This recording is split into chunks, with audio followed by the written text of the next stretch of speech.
Amen. Acclamons pour la gloire de Dieu.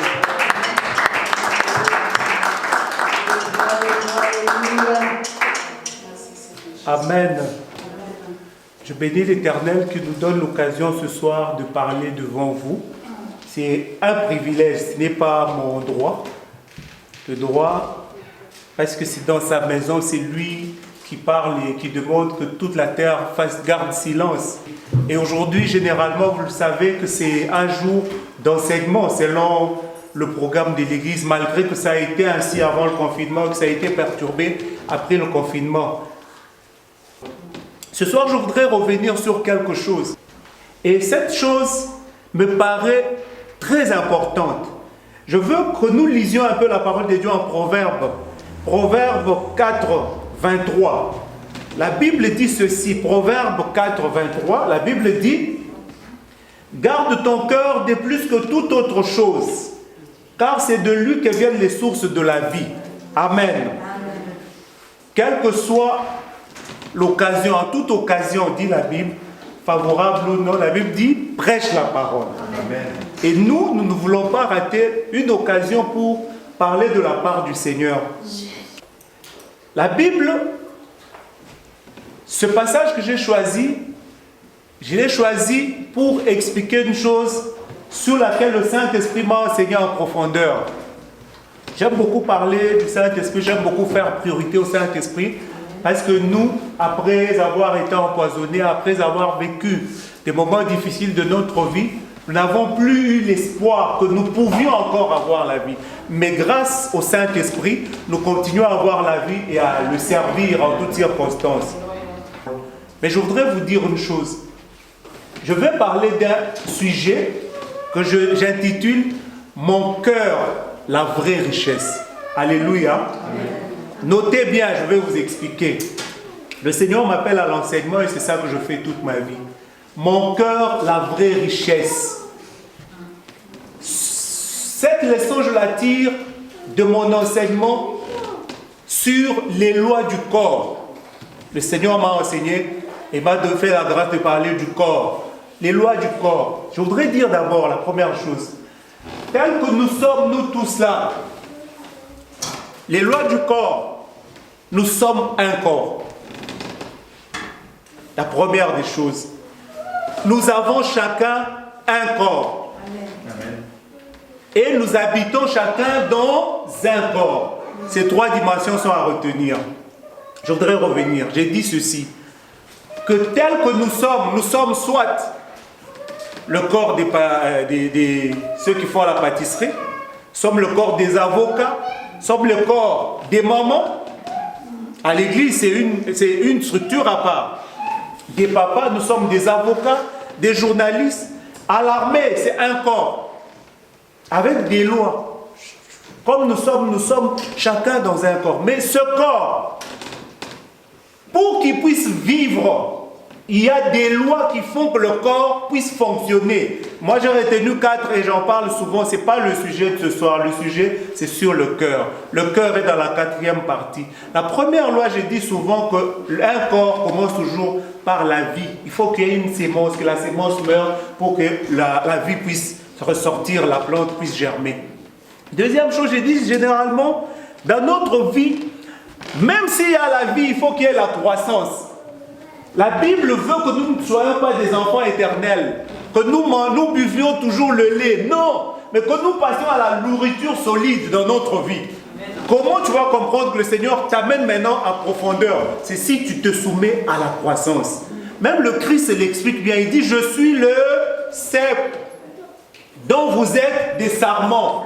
Donc, on a besoin de la nourriture pour grandir. Ça, c'est une deuxième loi. La troisième loi, je parle toujours de la loi d'harmonie. L'harmonie.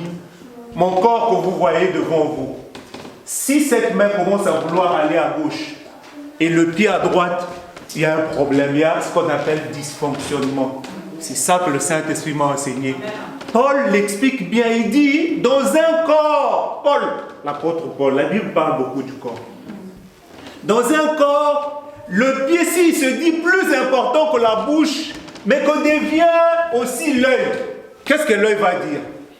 Donc nous sommes chacun membre du corps dont nous sommes constructeurs. Mais c'est lui qui est la tête du corps, c'est le Christ. Après avoir parlé de l'harmonie, je parle souvent de la direction.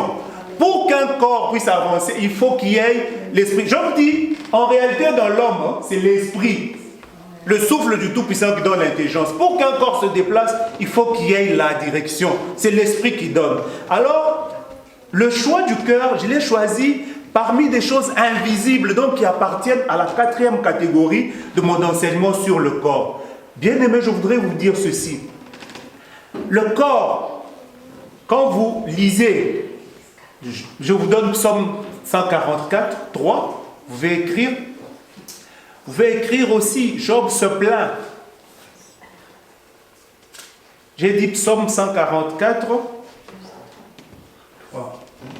Psaume 144, 3. Quand nous lisons la Bible, dit Éternel, qu'est-ce qu'est l'homme pour que tu le connaisses? Le Fils de l'homme pour que tu prennes garde de lui. Garde à lui, pardon. Job 7, 17. Il dit, qu'est-ce qu'est l'homme pour que tu en fasses tant de cas? Pour que tu daignes prendre garde à lui. Pour que tu le visites tous les matins. Pour que tu l'éprouves à tous les instants. Quand cesseras-tu d'avoir le regard sur moi? Job parle un peu comme ça. Mais mieux encore, Job 40, 10, un peu plus loin jusqu'à 19, Job 40, il dit ceci dit. C'est Dieu maintenant qui lui répond. Je voudrais là dire une chose importante avant d'avancer. Je voudrais dire que pourquoi j'ai dit que nous sommes un corps. Nous sommes le corps dont l'auteur, le seul auteur, c'est l'Éternel Dieu des armées.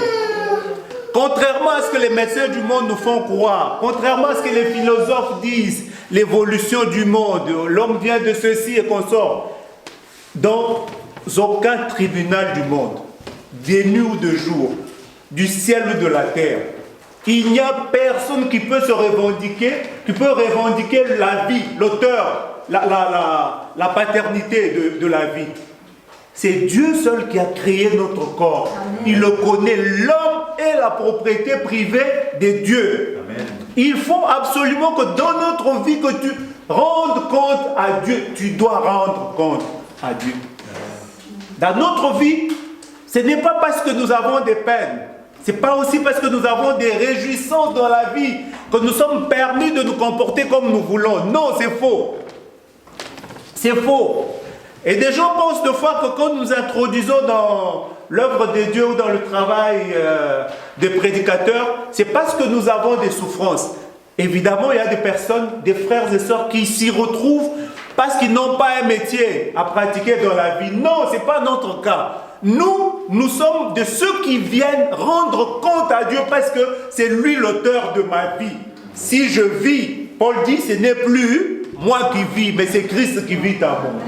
C'est pourquoi nous avons compris qu'au lieu de passer le temps dans les joies du monde, le concepteur privilégié, le principal maître de ce corps et de cette vie, c'est Dieu. Alors je voudrais te dire, quand tu viens dans la maison de Dieu, retiens que tu dois prévoir du temps pour toi, tu dois en prévoir pour Dieu. Au milieu de la nuit, tu dois couper ton sommeil parce que tu as des choses à raconter au roi. C'est le principe. Il ne faut pas dire, je dois me reposer. Le médecin avait dit, non, il ne dépasse pas Dieu. Ceux qui sont en bonne santé partent tous les jours. Mais toi qui as raté le sommeil, chaque matin, la Bible dit, Dieu renouvelle sa miséricorde envers ceux qui l'aiment. Dieu nous donne la force. Et il dit, ceux qui s'appuient sur l'Éternel les sont privés d'aucun bien. La Bible dit, ils reprennent le vol comme l'aigle. C'est comme ça que vous nous voyez toujours, nous rajeunissant. Vous voyez toujours ceux qui sont en Jésus, ils ont l'espérance.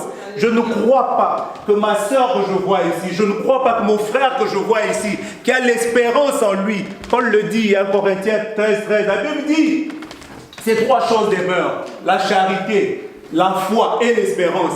Je ne crois pas que quelqu'un qui est parmi nous puisse aller se suicider parce qu'il y a trop de problèmes. C'est ça la bonté, la grâce que Dieu nous fait dans notre vie. Parce que nous sommes sa propriété. Nous sommes la propriété divine. Alors je suis en train de continuer pour dire, mes bien-aimés, quand vous lisez, Paul décrit bien ce que nous sommes en tant qu'Église. L'Église, au-delà de ce corps, qui a des yeux, qui a la bouche, qui a des oreilles, qui a les mains, les autres membres que vous connaissez, Paul dit qu'il n'y a personne d'autre qui est le propriétaire de cette construction. C'est Dieu. Jésus-Christ le dit, il dit, tu m'as fabriqué un corps, tu m'as fait un corps. Il est fier d'être la tête de l'Église. Donc moi je suis le membre du corps de Jésus-Christ. Je ne crois pas que la pauvreté pourra atteindre ma vie. Je ne crois pas que la maladie pourra me terrasser. Je ne crois pas que ce qu'ils sont en train de faire dans le monde aujourd'hui pourra déranger mes enfants. Parce que au pied de la croix chaque jour, je suis en train de les déposer là. J'ai dit, vous restez ici devant les dieux que moi j'ai connus dans mon enfance, qui m'a sauvé depuis mon enfance, qui m'a fait passer par les zones de turbulence, qui m'a rendu la vie. Il sera votre espérance toute la vie. Alléluia. Alors Paul nous explique bien, je voudrais que vous notiez Romains 12, 4 à 5 ou 12, 12, vous allez comprendre. Romains 12, lisez Romains 12. Je voudrais que vous notiez Colossiens 1, 24. On peut écrire Ephésiens 4, 4. J'ai dit Romains 12, 4 jusqu'à 12. Colossiens 1, 24. Ephésiens 4, 4. Hébreux 10, 5. Hébreux 9, 11 à 12. 1 Corinthiens 12, 14. Alors, je voudrais revenir un peu à ce passage biblique parce que on va clôturer bientôt. La Bible dit, c'est le proverbe, ce sont les conseils des sages qui ont vécu, parce que là, au départ, vous retrouvez la mère de Salomon, vous retrouvez le roi David, vous retrouvez les autres sages qui ont écrit la Bible, les auteurs de la Bible sont multiples, sans nous donner à tous ces détails. Ceux qui ont eu l'expérience de la vie conseillent ici, disent ceci. De tous les membres du corps, garde ton cœur de plus que toute autre chose, car les sources de la vie en dépendent. Amen. Alléluia. Amen. La Bible dit, ça c'est la version d'Arby dit, garde ton cœur de plus que toute autre chose, car de lui viennent les sources de la vie. La version du Semeur dit, par-dessus tout, ton argent, tes connaissances universitaires, ton épouse que tu aimes, que tu adores de plus que Dieu, tes habits, tes magouilles, tes aventures, ta colère. La Bible dit, Proverbe 83, la Bible dit, par-dessus tout, veille soigneusement sur ton cœur, car il est à la source de tout ce qui fait ta vie. Alléluia. La Bible met l'accent sur conserver soigneusement, garder. La Bible dit veille sur ton cœur soigneusement, plus que toute autre chose, la deuxième chose. Donc il n'y a pas quelque chose qui soit important pour ma vie que mon cœur. Car c'est de ton cœur, dit la parole de Dieu, que viennent les sources de la vie. Alors je voudrais vous demander pourquoi la Bible met un si grand accent sur le cœur. Alors que les pieds marchent chaque jour pour aller chercher la nourriture, alors que le cerveau est en train de tourner pour réfléchir de la direction comment aller, alors que mes mains travaillent, j'ai des muscles, alors que je suis connu pour la parole, la voix sort, je parle. L'Église aujourd'hui est en train de stagner parce que nous donnons à Dieu de l'argent et nous lui donnons nos diplômes. Mais Dieu a besoin du cœur.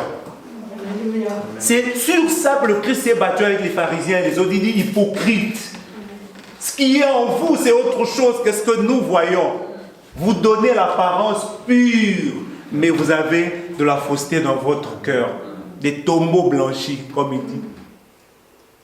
Le Seigneur accorde beaucoup d'importance au cœur, au point qu'il dit ceci, il dit, le cœur de l'homme est mauvais par-dessus tout. Mes frères, le cœur de l'homme est mauvais.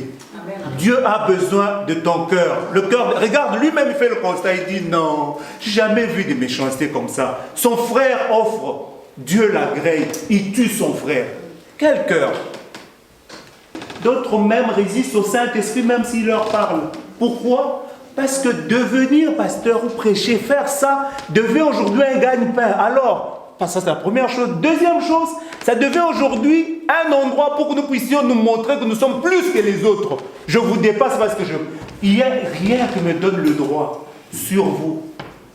Parce que je suis ici. Le Christ seul est le responsable de son Église. Alléluia. Le Christ seul. Il dit qu'il a donné de sa vie. Il dit, tu m'as fait un corps. Mais lui-même, en tant que souverain sacrificateur, est entré. Il n'a pas voulu que ce soit les sangs des boucs et des animaux. Il a voulu que ce soit son propre sang. L'Église lui appartient. Alléluia. Mais aujourd'hui, l'Église, ceux qui viennent, ils écoutent la parole de Dieu comme ça. Ils sont en train de chercher des images du pasteur pour balancer sur Internet. C'est la vie d'aujourd'hui. Même les chrétiens de votre église, quand on vous cite là-bas, vous êtes tombés dans l'adultère, ainsi de suite. C'est eux qui cherchent des images pour continuer à échanger le cœur de l'homme.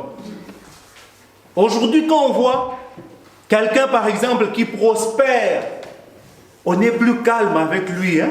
On cherche, mais comment il peut dire? Donc, c'est le cœur de l'homme. Et ça, nous vivons beaucoup dans les pays africains. Je n'ai rien à voir entre Africains, Européens et autres. Non, le Seigneur m'amène partout, en Amérique, en Israël, à Kinshasa, ailleurs, j'y vais. Mais moi, mon problème, c'est qu'aujourd'hui, des églises se divisent. La Bible dit, ceux qui avaient cru, la multitude là, regardez le groupe là de ceux qui avaient cru, n'était qu'un cœur et une âme. Je vais vous expliquer pourquoi la Bible dit cœur. Mais aujourd'hui, les cœurs de l'homme est mauvais. Alléluia. Il est mauvais. Le Seigneur le regarde, à un moment il se dit, c'est moi qui ai créé ce cœur réellement. Parce que c'est qu'on pouvait faire de bien aux frères, quand vous le faites au nom de Jésus-Christ, derrière prend le couteau. Tu es parti. Mais un frère de l'église, nous avons vécu des choses comme ça. Je l'explique souvent à mon époux, je lui dis, regarde la vie, regarde la personne à qui je faisais du bien. Et regarde le mauvais témoignage qu'il est en train de donner sur moi. Le cœur. Alors Dieu accorde beaucoup d'importance au cœur. Pourquoi? Parce que le cœur est le siège des choses principales qui maintiennent la vie. Je t'explique le cœur. Le cœur, c'est un muscle qui règle la circulation du sang dans le corps. Ça paraît un truc creux, comme ça avec des tuyauteries. Mais c'est là que se fait toute la magie du corps. Le cerveau a besoin du sang pour fonctionner. Regarde, les scientifiques définissent le cœur comme un organe musculaire creux en forme de proie situé entre les poumons, au milieu de la poitrine. Il dit ceci, il assure la circulation du sang dans tout l'organisme, le cœur. Il permet aux cellules de recevoir oxygène et nutriments. Le cœur, Dieu, ce n'est pas les scientifiques qui nous expliquent le cœur, c'est Dieu d'abord qui donne l'importance au cœur. Et il a construit, il explique.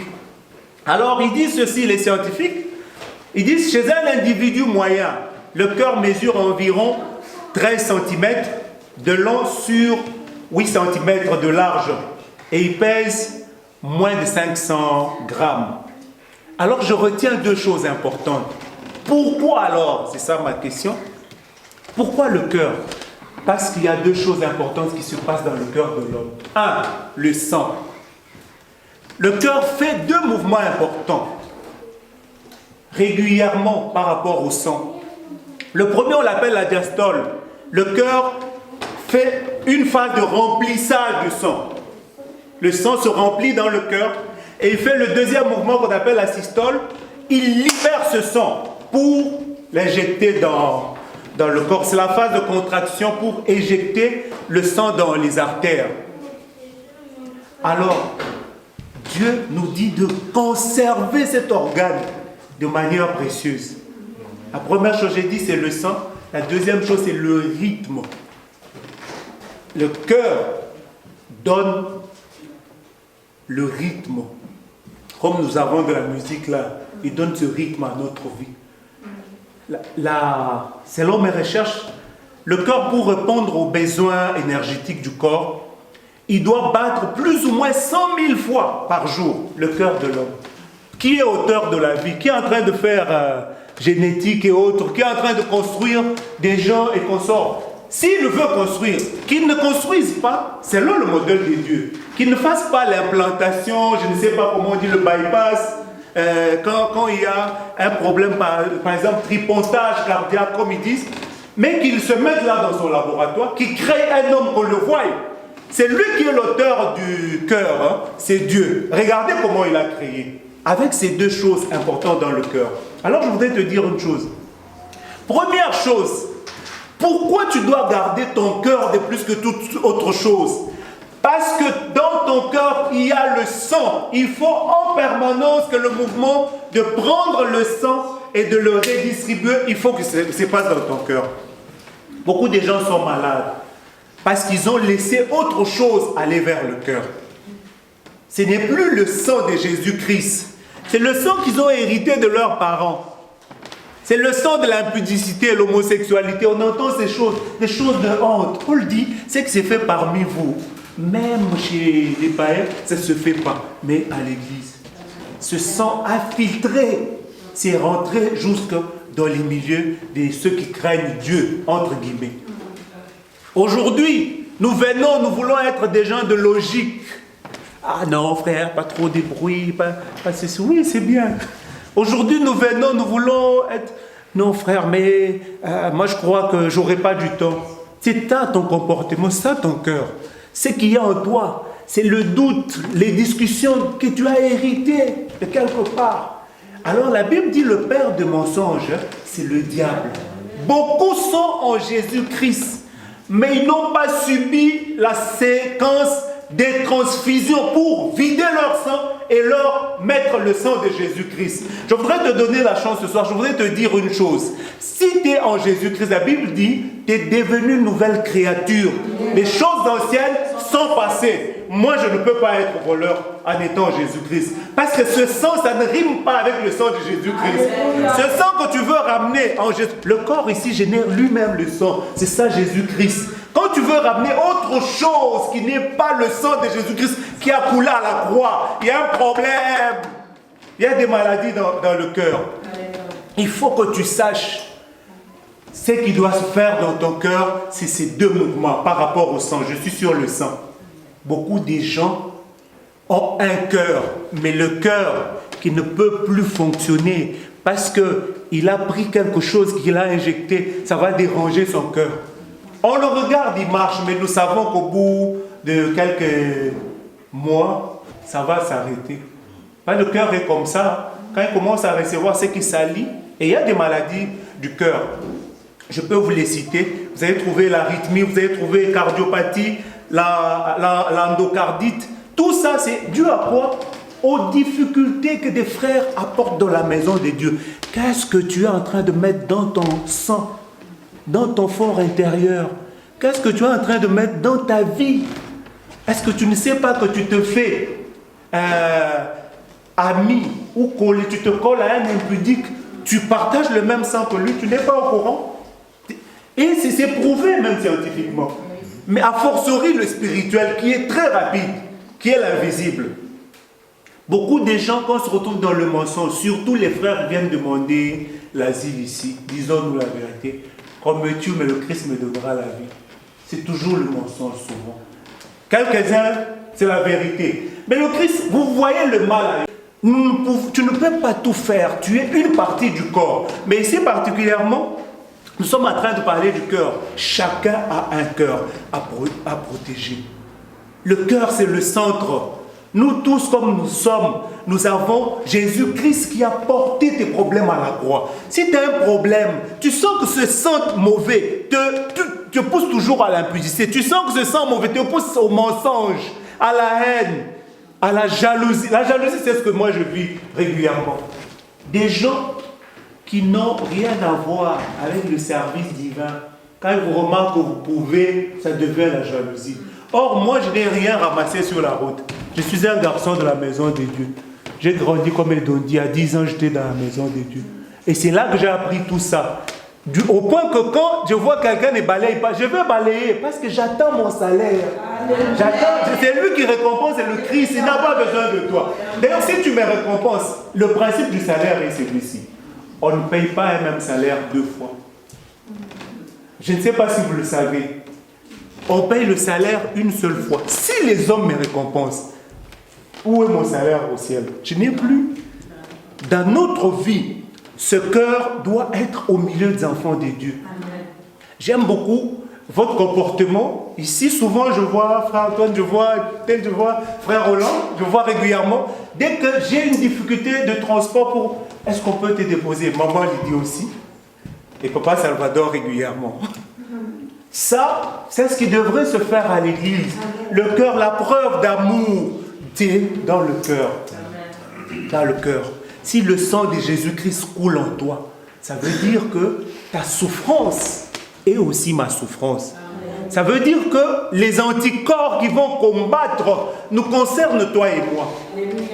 Mais si tu les détruis à cause de ta colère, si tu les détruis à cause de ta méchanceté, si tu détruis, tu oublies que c'est là-bas, à la croix, que nous déposons nos problèmes, tu es perturbé. La deuxième chose, c'est le rythme, le cœur. Le cœur a un rythme. C'est que nous vivons aujourd'hui. Il n'y aura personne qui va, comme les scientifiques disent, inventer la roue. Paul a posé le fondement. Le rythme du cœur, de la vie chrétienne, a été posé. Ceux qui avaient cru n'étaient qu'un cœur et une âme. Ils avaient l'unité. C'était de la même manière qu'on le faisait. Quel est le rythme qui est en toi? Le rythme de ta vie. Les frères aujourd'hui disent au rythme de Carcassonne, au rythme de Kinshasa, au rythme de Brazzaville, au rythme de Cotonou, au rythme de Washington, de Raleigh, de Charlotte. Non. Nous avons un rythme qui nous est imposé par la parole de Dieu. Ceux qui avaient cru n'étaient qu'un cœur. Ils persévéraient dans quoi? Ils persévéraient dans quoi? La parole enseignement.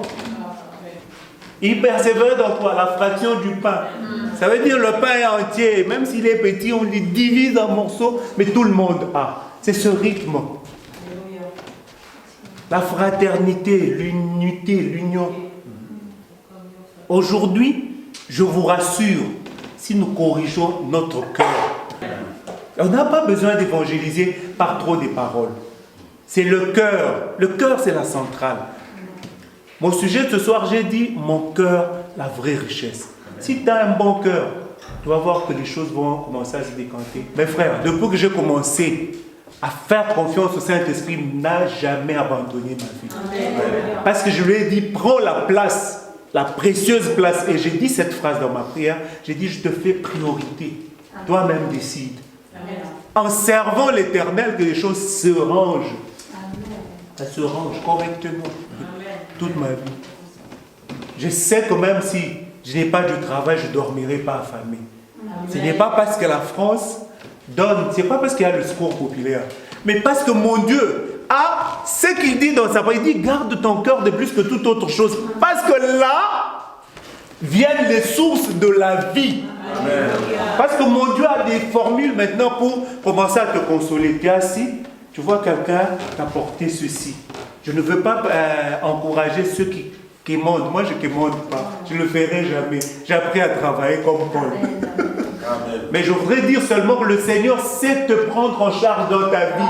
Il sait ouvrir les sources de la vie parce qu'il a trouvé que tu as compris le sens. Là où tu es, tu as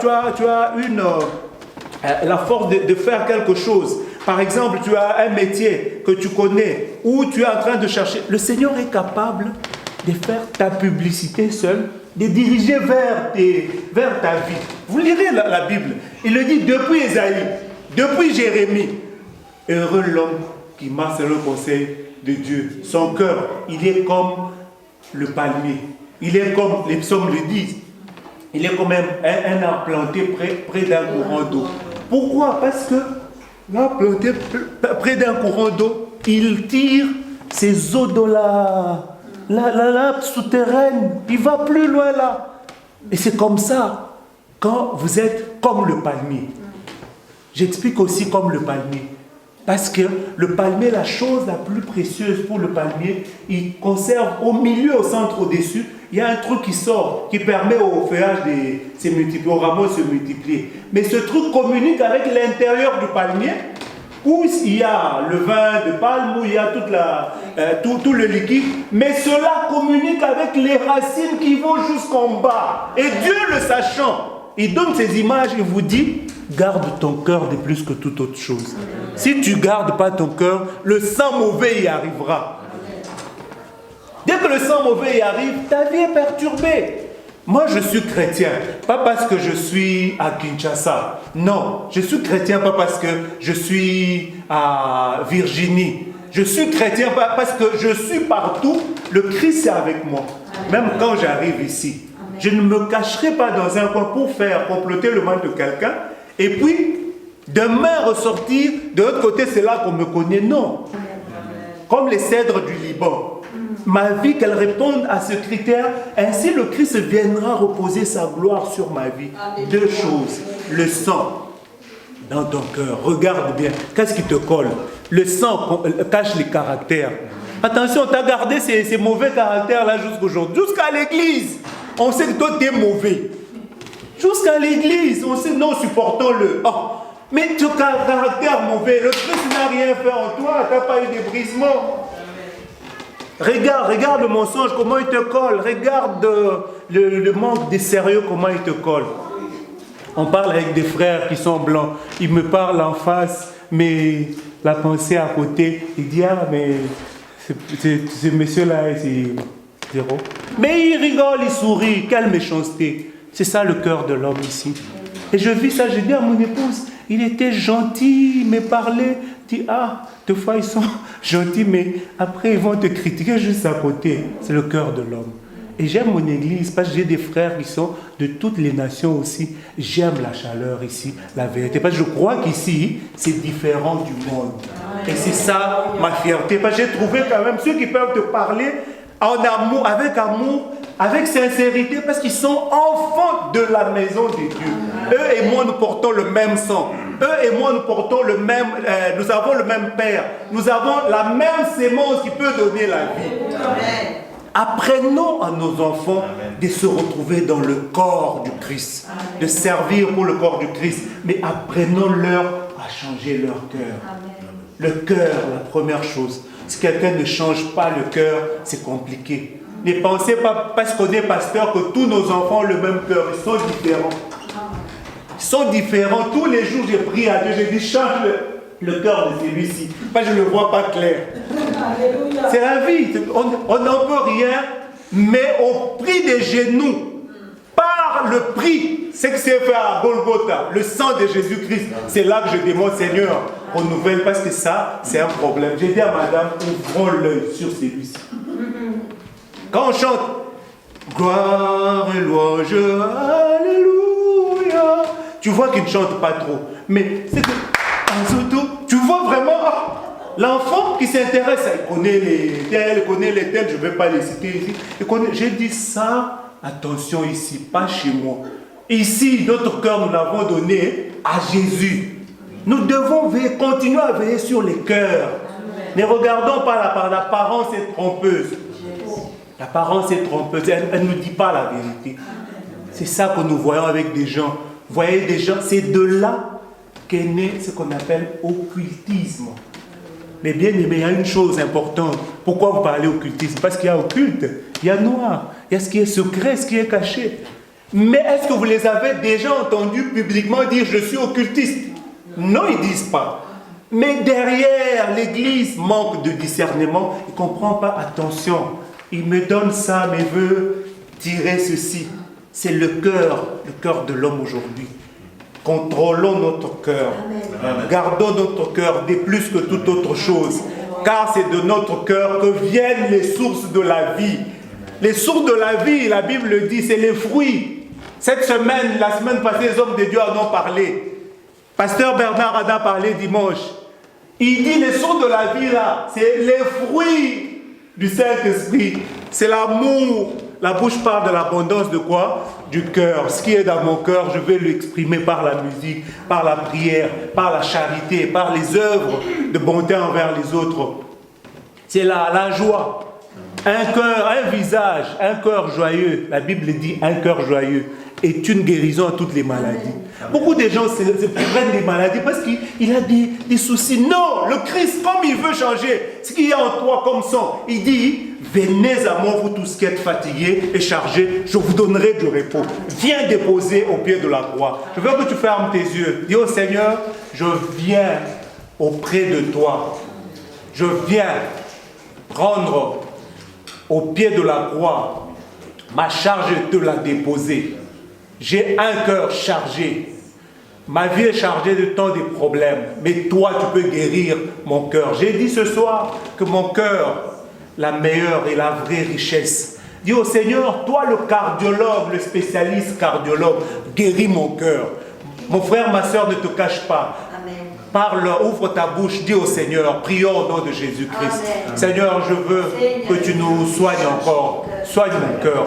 Apprends-moi à marcher selon ta parole. Tu m'as appelé pour te servir. Seigneur, tu connais mes défauts et mes faiblesses. Tu sais combien, Seigneur, ce monde est encore perturbé aujourd'hui par les difficultés et les aventures des gens. Seigneur, le tribalisme. Seigneur, tu sais combien aujourd'hui, oh Dieu, la xénophobie dérange nos vies. Tu sais combien le racisme dérange nos vies. Tu sais, Seigneur, combien aujourd'hui l'hypocrisie, même entre frères, dérange, oh Dieu. Sauve ma vie. Fais de moi un homme correct à Kinshasa ou en France. Seigneur, fais de moi un homme correct à Carcassonne ou à Raleigh. Fais de moi encore un homme qui craint ta parole. Parce que ta parole dit, heureux l'homme qui ne marche pas selon les conseils de méchants. Seigneur, oh Dieu, permets-nous de suivre toi. Que le sang de Jésus-Christ coule à nous encore. Que ton sang, oh Dieu, aide notre vie à fonctionner normalement. Amen. Que dans notre cœur, tu répares le rythme. Que je ne marche pas au rythme du monde. Que je ne marche pas au rythme de ce que je vois. Mais que je marche au rythme de la parole de Dieu. Jésus, touche mon église. Amen. Permets, Seigneur, que cette église puisse croître en nombre. Parce que c'est ta promesse, oh Dieu. Tu as dit, restez à Jérusalem.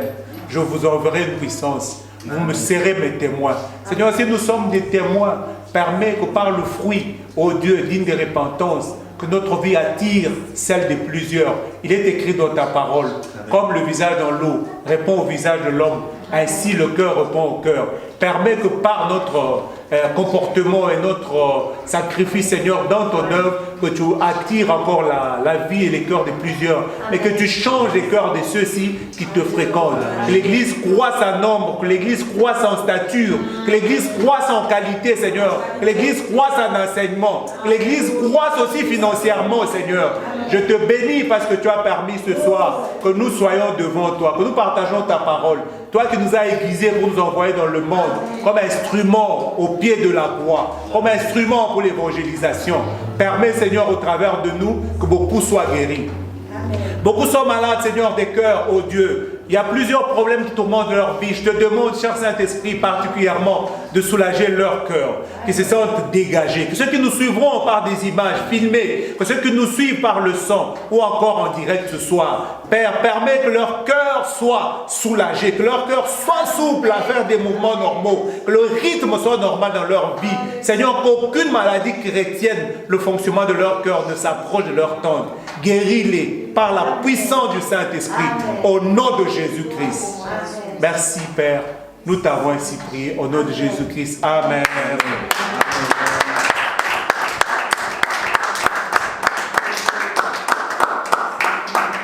Je crois que nous sommes arrivés à la fin. Je vous remercie d'être venus, de m'avoir accordé votre attention. Nous bénissons l'Éternel.